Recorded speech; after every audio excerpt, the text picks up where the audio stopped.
नमस्ते and welcome to whisper of Dharma, जहां हर शब्द में भक्ति, ज्ञान और जीवन का सार है।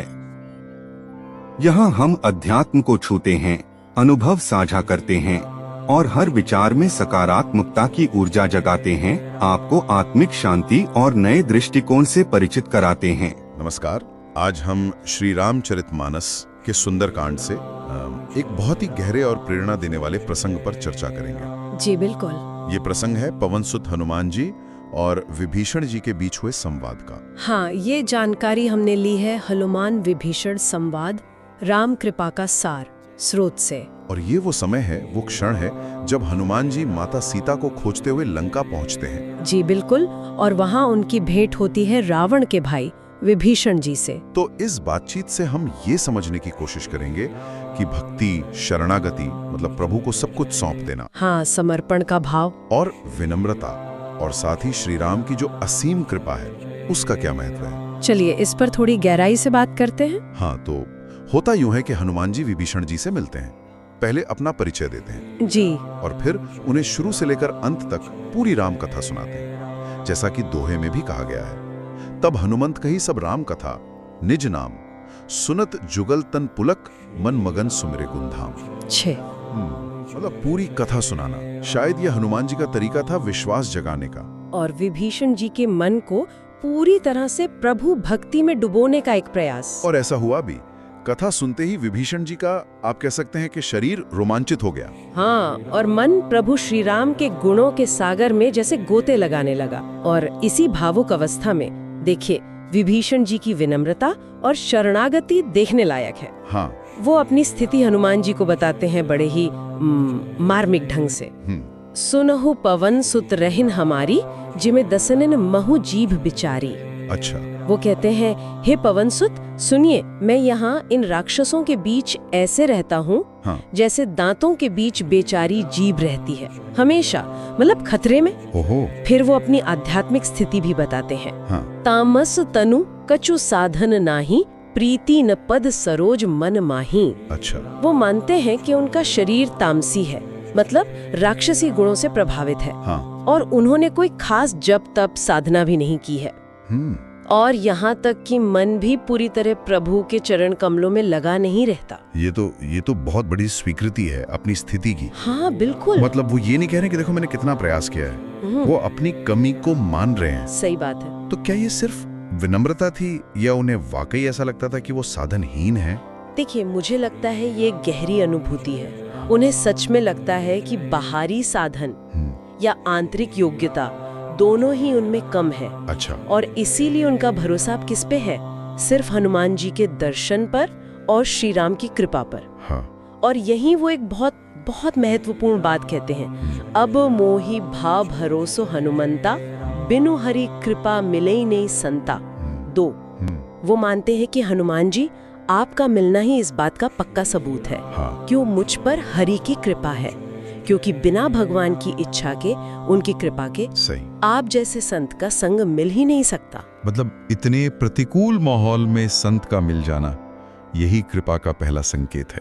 बिल्कुल बिल्कुल। तो विभीषण जी के ऐसे हृदय से निकले शब्द सुनकर हनुमान जी उन्हें फौरन श्री राम की कृपा का भरोसा दिलाते हैं। जी देखिए वो क्या कहते हैं, जो रघुबीर अनुग्रह कीन्हा, तो तुम मोहित दरसु हठी दीन्हा। वाह। हनुमान जी श्रेय खुद नहीं ले रहे, वो कह रहे हैं ये तो श्री रघुनाथ जी की कृपा है कि उन्होंने जबरदस्ती मुझे आपके दर्शन करा दिए। कितनी विनम्रता है। हाँ, और वो प्रभु के स्वभाव के बारे में भी बताते हैं, सुनो विभीषण प्रभु के रीति, करिहन सदा सेवक पर प्रीति।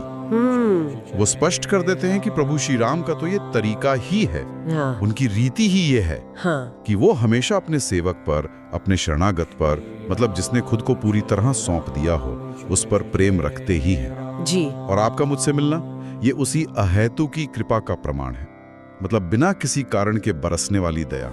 बिल्कुल। और इस बातचीत में जैसा आपने कहा, सिर्फ विभीषण जी ही नहीं, हाँ, हनुमान जी की अपनी विनम्रता भी कमाल की है। जरा सोचिए, इतने बलशाली, बुद्धिमान रामदूत सब कुछ होकर भी वो अपने बारे में क्या कह रहे हैं? कहो कवन मैं परन कुलीना, कपे चंचल सभे विधिहीना। हाँ। कहते हैं मैं कौन सा कोई ऊंचे कुल वाला हूँ, मैं तो बस एक चंचल वानर हूँ।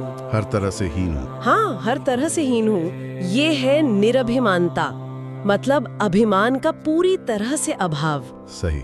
इतनी शक्ति, इतनी योग्यता होते हुए भी खुद को इतना छोटा मानना, यही तो हनुमान जी की महानता है। बिल्कुल। और वो आगे प्रभु नाम का ये भरोसा दिलाते हैं। जी। तो इस पूरी बातचीत से, संवाद से हमें क्या मुख्य बातें सीखने को मिलती हैं, क्या सार निकलता है? हाँ, देखिए। पहली बात तो शायद ये कि श्री राम की कथा सुनना और कहना, जी, इससे हृदय पवित्र होता है और आनंद से भर जाता है, जैसे विभीषण जी ने अनुभव किया। बिल्कुल एकदम सही। दूसरा कि असली बड़प्पन जो है वो ऊंचे कुल में या बाहरी साधनों में नहीं है, बल्कि वो अंदर की विनम्रता और ईश्वर के प्रति अटूट भक्ति और शरणागति में है। सही। और तीसरा और शायद सबसे अहम, हाँ, कि प्रभु श्री राम अपने शरणागत भक्तों पर, चाहे वो किसी भी हाल में हो, कैसी भी जगह पर हो, हाँ, बिल्कुल, अपनी कृपा जरूर बरसाते हैं। एकदम सही कहा। ये संवाद यही दिखाता है कि हालात कितने भी बुरे क्यों ना हो, हाँ, अगर मन में सच्ची भक्ति है, विनम्रता है और प्रभु से मिलने की तड़प है, हाँ, तो ईश्वर की कृपा का रास्ता खुल ही जाता है। और इसमें हनुमान जी जैसे संत का संग यानी सत्संग, वो एक चिंगारी का काम करता है। अच्छा, जो कृपा पाने की प्रक्रिया को तेज कर देता है। बहुत सुंदर। अध्याय समाप्ति पंक्ति। ये अध्याय यहीं संपन्न होता है। हनुमान जी और विभीषण का ये संवाद भक्त और साधु के संग की महिमा को उजागर करता है। जी। और ये प्रसंग हमें हमेशा याद दिलाता है कि ईश्वर की कृपा और उनका मार्गदर्शन किसी भी परिस्थिति में मिल सकता है, बस जरूरत है एक सच्चे, श्रद्धावान और विनम्र हृदय की। बिल्कुल। स्थायी समापन प्रार्थना। यदि इस अध्याय या वर्णन में कहीं भी हनुमान जी के चरित्र, गुणों या कार्यों का वर्णन करते समय कोई उच्चारण त्रुटि, शब्द प्रयोग की अशुद्धि या भाव की कमी रह गई हो, तो श्री हनुमान जी से करबद्ध प्रार्थना है, हे पवनसुत, कृपा करके इस अज्ञानी भक्त को क्षमा करें। आपकी महिमा का यथा योग्य वर्णन कर पाना मेरे लिए संभव नहीं है। जो भी कहा, लिखा या सोचा गया वो आपकी कृपा से ही संभव है। कोई दोष हो तो उसे मेरी सीमित बुद्धि का परिणाम समझकर क्षमा करें। जय हनुमान ज्ञान गुण सागर। जय श्री राम। जय श्री राम। जय हनुमान।